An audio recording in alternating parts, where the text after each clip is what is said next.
में अमेरिका सैन्य अड्डों पर फिर भयानक हमले शुरू हो गए हैं। इराक में अमेरिकी दूतावास पर ड्रोन बम से हमला हुआ। इससे पहले बगदाद एयरपोर्ट पर अमेरिकी सेंटर पर ड्रोन फटा है। इस बीच खबर है कि अमेरिका खाड़ी के कुछ सैन्य अड्डों को बंद करने की तैयारी में है। कुछ सैन्य ठिकानों की शिफ्टिंग भी की जा सकती है।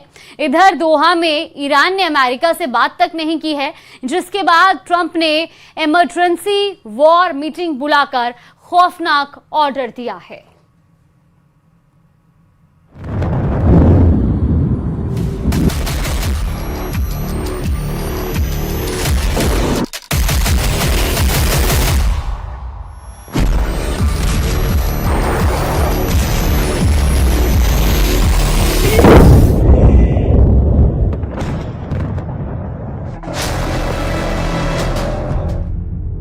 अमेरिका युद्ध में जब हारने लगता है तो खूंखार हो जाता है, इतना खूंखार कि फिर सभी हथियारों से दुश्मन को दहलाता है। ट्रंप ने साफ कह दिया है कि ईरान को जैसे भी हो हद में लाओ, ईरान को एटम प्रोग्राम पर फौरन समझौता करवाओ।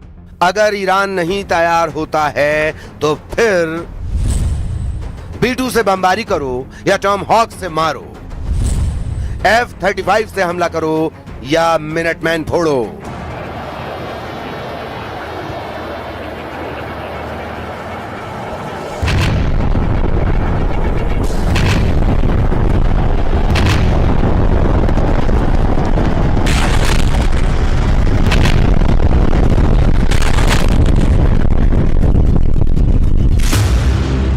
मगर ईरान को अब ट्रंप बख्शने को तैयार नहीं। ट्रंप को अब ईरान की धज्जियां उड़ाने से कोई रोक नहीं सकता।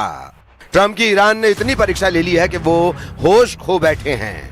ईरान ने कतर में जो कांड किया है उसे ट्रंप ने अपनी इज्जत का सवाल बना लिया है। जैसे ही ईरान की चालबाजी ट्रंप को पता लगी है, उन्होंने फौरन इमरजेंसी वॉर मीटिंग बुलाई। ट्रंप ने रक्षा मंत्री पीट हेग्सेथ और जॉइंट चीफ्स ऑफ स्टाफ के चेयर जनरल डैन केन के साथ वॉर मीटिंग खत्म कर ली है।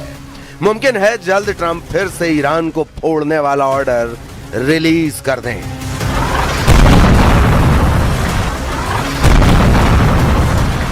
क्योंकि कतर में उनके अरमान कतरे कतरे में तब्दील हो चुके हैं। ईरान ने अमेरिका से 1-to-1 बात ही नहीं की। यही नहीं, खींचतान के बीच इराक की राजधानी बगदाद से धमाके और हवाई हमले की तस्वीर आ गई। वहां अमेरिकी दूतावास पर ड्रोन अटैक हुआ। तस्वीरों में दिख रहा यह इलाका बगदाद का सबसे सुरक्षित इलाका माना जाता है, लेकिन वहां हमला हुआ। रात में हुए हमले से पूरा इलाका गूंज उठा। आरोप लगा कि अटैक ईरान ने किया, वो भी ऐसे समय जब डील की वजह से अमेरिका और ईरान ने एक दूसरे पर हमले रोके हुए हैं। तो ऐसा कहीं से नहीं लग रहा कि ईरान अमेरिका से कोई बातचीत करने के मूड में है। बगदाद में अमेरिकी दूतावास ने तो जंग फिर से शुरू होने का खतरा भी बढ़ा दिया है। रही सही कसर कतर के दोहा में पूरी हो गई, क्योंकि वहां अमेरिका और ईरान के प्रतिनिधिमंडल की सीधी बात ही नहीं हुई और अमेरिकी प्रतिनिधिमंडल केवल कतर के प्रधानमंत्री से ही मिला। कतर में ट्रंप को चकमा देने के बाद ईरान ने यह धमकी भी दे डाली है कि वो युद्ध के लिए तैयार है।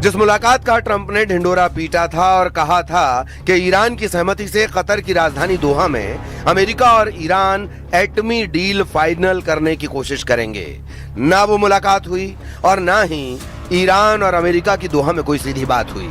हुआ बस इतना कि दोहा पहुंचे अमेरिकी राष्ट्रपति डोनाल्ड ट्रंप के डेलीगेशन ने कतर के प्रधानमंत्री शेख मोहम्मद बिन अब्दुल रहमान अल थानी से मुलाकात की। अमेरिका की ओर से दोहा पहुंचने वालों में पश्चिम एशिया में अमेरिका के दूत स्टीव विटकॉफ और ट्रंप के सलाहकार और दामाद जेरेड कुशनर शामिल थे। कहा जा रहा था कि दोनों ईरान से बात करके होर्मुज और दूसरे मुद्दों का कोई समाधान निकालेंगे, लेकिन ऐसा कुछ नहीं हुआ। हालांकि जेडी वेंस ने दुनिया को ऑल इज वेल वाली स्थिति दिखाने की पूरी कोशिश की। We want durable commitments that are verifiable and backed up by inspections that Iran will denuclearize their entire country. Some days, actually, more oil coming out of the Strait than came out before the war even started. So there's this element of the, where the world oil economy is kind of getting back into gear. That's going to take a little bit of time, but you've already seen the prices come way down.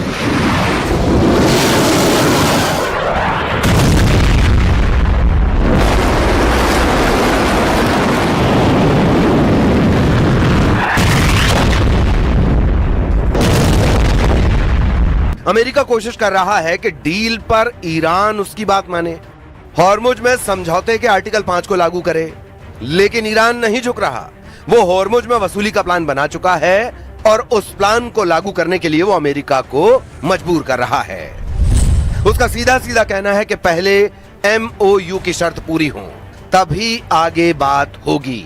इन शर्तों में Iran के अरबों की संपत्ति वापस करना, Hormuz पर Iran का पूरा कंट्रोल होना और इजरायली सेना का लेबनान से लौटना शामिल है। यानी ईरान चाहता है डील में उसका सिक्का चले, उसकी मर्जी चले, इसीलिए अमेरिका को बार बार मजबूर किया जा रहा है। मगर यह दांव उल्टा पड़ सकता है। इजराइल इसी फिराक में है कि एक बार ट्रंप का मूड बदले और फिर ईरान को अच्छे से सबक सिखाया जा सके। इजराइल के प्रधानमंत्री बेन्यामिन नेतन्याहू लेबनान पहुंचे हैं। लेबनान के दक्षिणी हिस्से में इजराइल के सैनिक मौजूद हैं। नेतन्याहू वहीं पहुंचे और अपने सैनिकों से मिले, उनका हौसला बढ़ाया। इतना ही नहीं, एक दिन पहले तक जो बात इजराइल के रक्षा मंत्री काट्स ने कही थी, लेबनान की जमीन से नेतन्याहू ने भी वही बात कही और एक बार फिर यह साफ कर दिया कि जब तक हिजबुल्लाह हथियार नहीं छोड़ता, इजराइल लेबनान से नहीं हटेगा।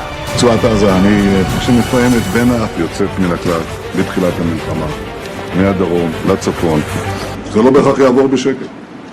אנחנו מאוד גאים במה שהשגנו בזכות הפעולה האמיצה שלכם וגם ההחלטות שקיבלנו. וההתעקשות שלנו שאנחנו לא יוצאים מדרום לבנון עד שהאיום לא בטל.